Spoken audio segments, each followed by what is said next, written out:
My topic is about oxygen generation biomedical for engineering. I wanna speak about some main topics include importance of oxygen generation biomaterials and importance of oxygen delivery to in tissue engineering. And second one is especially oxygen generating biomaterial sources, mechanism, carriers, and fabrication methods. And last one is applications. Um, well, Importance of oxygen generating biomaterial.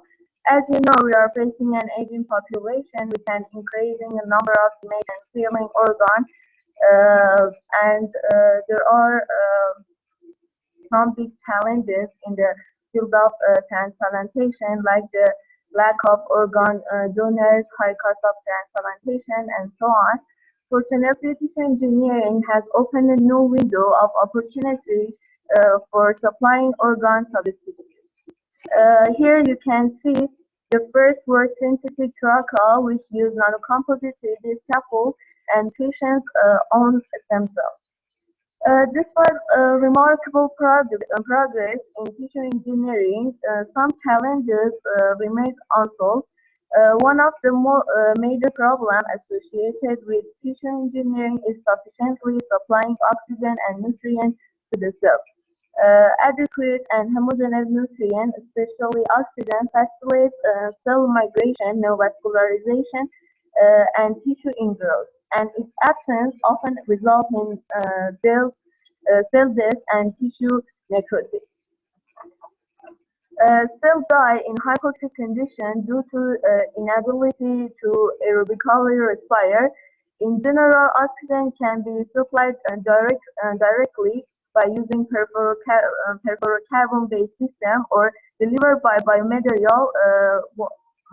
One concept so far has been the burst release of oxygen, which can be toxic to the cells, providing sustainable oxygen release can support cell implanted constructs before angiogenesis takes place in heart. It takes about 1 or 2 weeks to do angiogenesis, and new vessel takes over supply oxygen to the cell. Also,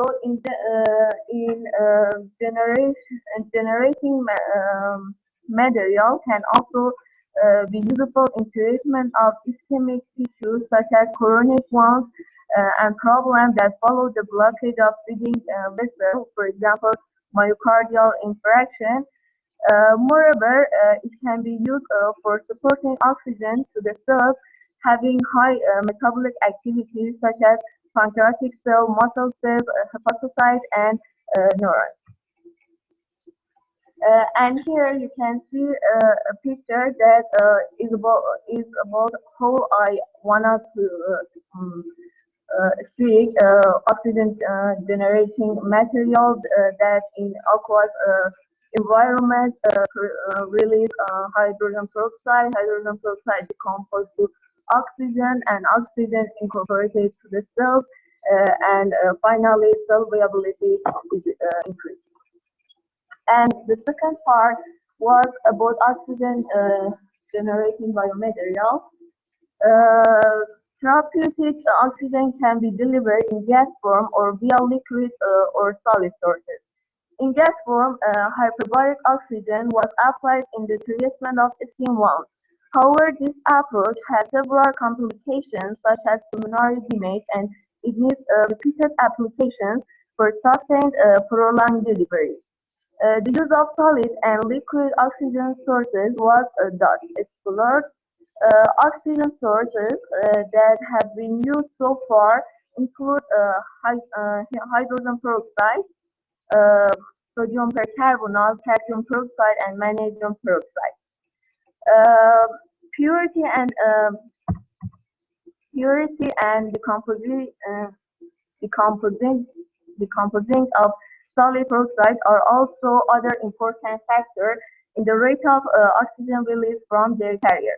Similar to hydrogen peroxide, sodium percarbonate dissolve in water and provide rapid oxygen release. Magnesium peroxide has the slowest oxygen release kinetic because of its low decomposition rate. Commercially available magnesium peroxide has a purity of 15 to 25%, while calcium peroxide has a purity of 16, 50 to 80%. For sodium percarbonate, the available hydrogen peroxide is around 20 to 30 percent.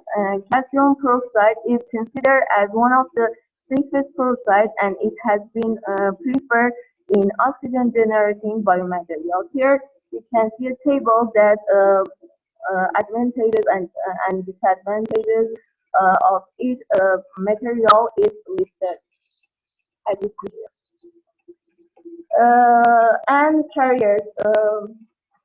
The use of biomaterial as a carrier for oxygen sources is required to avoid burst release of oxygen and associated cytotoxicity, as well as ensuring sustained oxygen generating and release for a period of time sufficient to support cells during angiogenesis. In general, various materials, including polymer and ceramic, has been used for drug purposes. Polymer are most commonly used in tissue engineering and wound healing applications.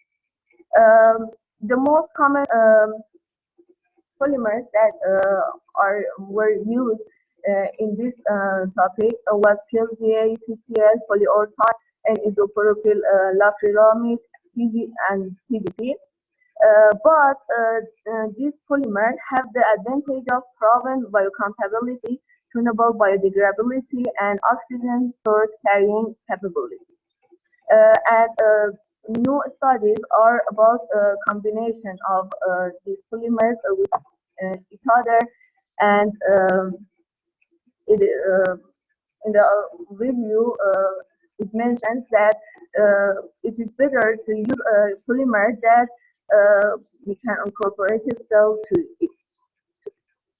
And mechanism of release, as I pointed, calcium and magnesium peroxide in aqueous environment, when they expose to the water, they decompose to hydroxide salts, and hydrogen peroxide is released. Hydrogen peroxide decomposes to the oxygen and water. And also some hydroxyl radicals is produced, and it will cause the oxidative stress and increase ROS in cells. To prevent this, we use catalase to ensure that most amount of hydrogen peroxide is changed to oxygen, and also we use some antioxidants like ascorbic acid to reduce ROS. And fabrication methods. When an oxygen source is sorry.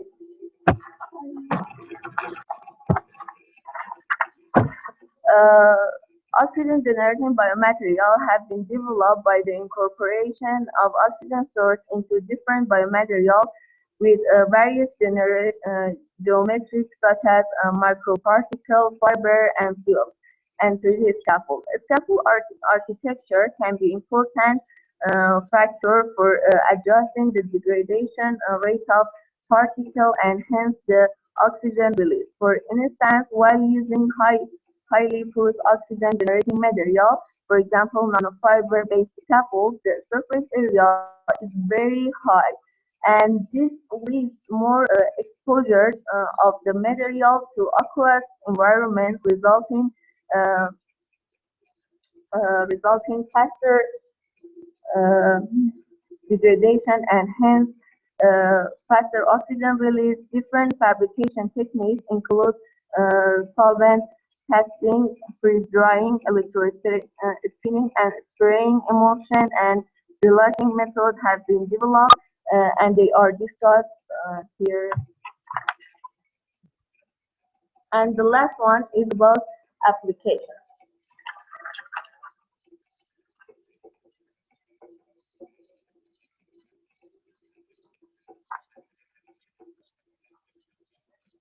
Um, in this field, oxygen generating material uh, falls in three main categories: supporting engineered construct, supporting high demand cell transplant, and supporting ischemic tissues such as coronary wounds and myocardial infarction.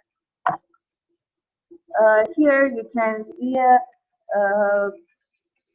part article that is about one healing. They use calcium peroxide was incorporated to PLG as a hydrogel, an optical image showing of representing flap necrosis of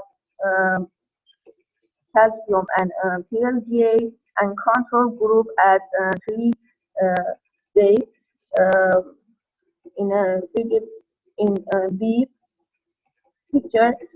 Percentage of lab necrosis measured at day 2, 3, and 7 for both groups. Apoptotic in 3 peaks. Apoptotic cell study of both groups on selective Derby section after 3 days show higher number of apoptosis positive cells with brown nuclei for control PLGA group.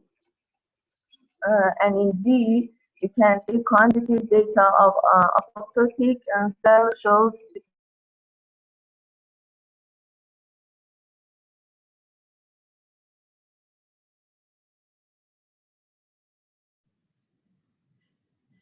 significantly lower of totally my presentation is